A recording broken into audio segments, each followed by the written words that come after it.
అమ్మ లహరి, అన్నయ్య ఎలా ఉన్నావురా? బాగున్నాను. లహరి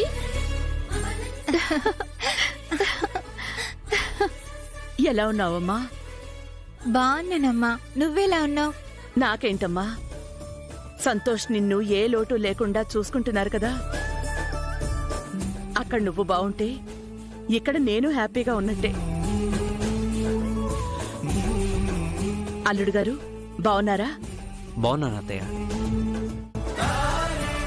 లహరి, పెద్దమ్మా. అమ్మ లహరి,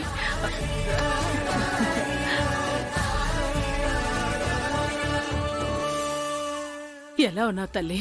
బాగున్నాను పెద్దమ్మా. ఏం బాగున్నావో ఏంటో, చూడు ఎంత చిక్కిపోయావో.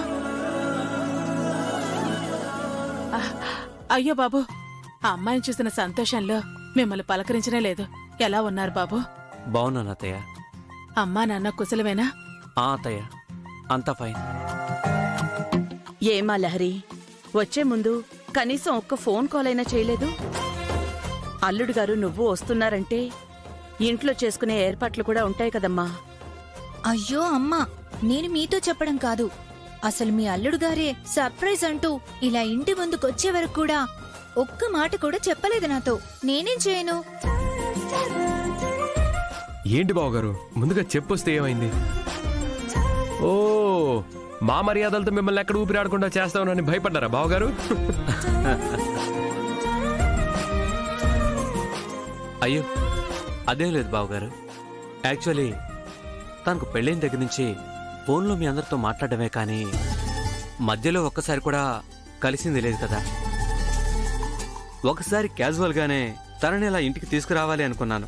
బట్ అనుకోకుండా నాకు కేసు పనిపడి ఇటువైపు రావాల్సి వచ్చింది. సో ఇలా రావడం కుదిరింది అంతే. ఓహో అవునా? అంకుల్ వాళ్ళు షాప్కి వెళ్ళారు బాబు, వచ్చేసరికి నైట్ అవుతుంది. నేను కాల్ చేసి చెప్తానులేండి. ఓ అవును బాబు, మీ తమ్ముడు గారి కేసు విషయం ఎంతవరకు వచ్చింది? ఆ కేసు పని మీదే వచ్చాను.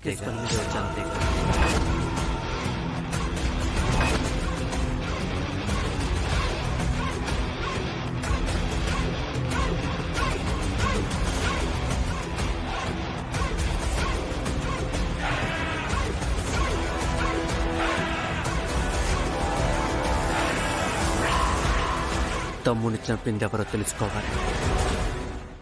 వాళ్ళకు శిక్ష పడేలా చేసే వరకు